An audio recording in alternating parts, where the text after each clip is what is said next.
My name is Lee Arathun, and I want to read a snippet from Magical Adventures in Michigan for you from the frame story. And this is the part of the frame story where the wizard sends his greedy nephew out to learn how to become a generous, decent human being. And if you want to know any more about our books that we write for children and young adults, just go to www.paintcreekpress.com. That's PAINTCREEKPRESS.com. Mancini thought hard about the things his uncle had told him. Toward dusk, he went off by himself. The sun was setting. Its red-orange glow shone through the trees. As Mancini trudged through the woods, his head bent in thought, he heard the birds calling and the gentle rustle of the branches as a deer passed or a chipmunk scurried through the underbrush. All at once, the plaintive notes of a flute wafted up to him in the gentle summer breeze. The sound was coming from the creek.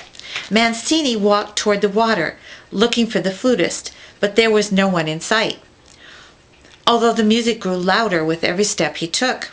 Mancini looked around perplexed. Then the music stopped. Next there was an explosion in the water, like the sound made by a diver when he plunges. He stared at the creek dumbfounded. His ears were filled with 100 little giggles echoing from the rocks across the stream. Mancini scratched his head perplexed. He sat down to watch the rocks. He was sure there was some kind of creature out there. He sensed that whatever it was playing a game with him. Mancini liked games.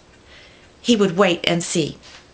After about 5 minutes, he grew tired of the silence. He stretched out in the grass along the bank and looked up into the tree above him.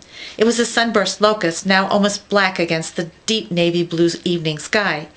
He could just make out an oriole high up in the tree, its bright orange and black body muted in the fading light.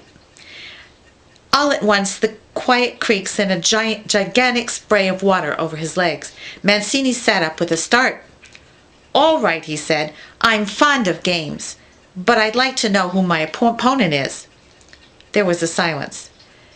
"You must be very cowardly not to reveal yourself," he remarked.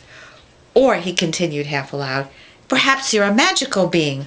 Oh, I would like to meet you if that's the case."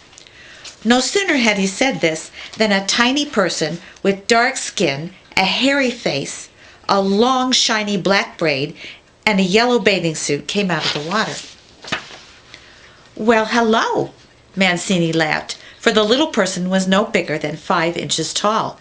"It can't have been you who made such a big splash, can it?" The little person put its hands on its hips.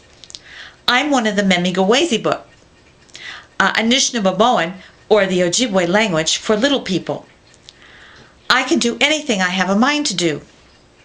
"Well, I'm very pleased to meet you," laughed Mancini, extending his hand. "My name is Franco Mancini. What's yours?" "Priscilla," the little person answered. "Priscilla?" "Yes," the little person said impatiently. "I'm a girl." "How did you get to be so small?" Mancini asked her. "I'm a magical creature," she answered. The Anishinaabe, first people or members of the Ojibwe tribe, call me a little person. Other tribes have different names for me."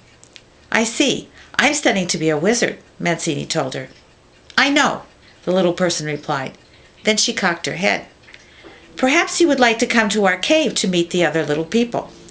"Oh, yes, I would," cried Mancini, who was always ready for adventure. "Where is your cave?" Priscilla pointed toward the rocks. There Mancini could make out a step, and above that a tiny opening about as big as his bent knee. "I don't think I could fit in there," he began. "I thought you were learning magic," Priscilla frowned.